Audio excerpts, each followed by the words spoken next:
Hello everyone. In this video, I will show you how to use Zelle in the TD Bank app. First, open the TD Bank app on your phone and log in using your username and password.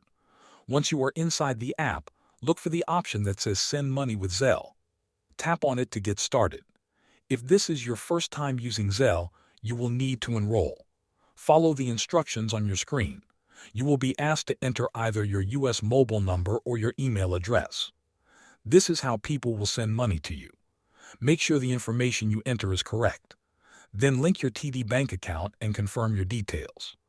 After that, your Zelle profile will be ready to use. To send money, go back to the Send Money with Zelle section. Choose a contact from your list or add a new person. To add someone new, type in their name and their email address or mobile number. Next, enter the amount of money you want to send. Review the details carefully, then confirm the payment. The money is usually sent within minutes. To receive money, you do not need to do anything if you are already enrolled.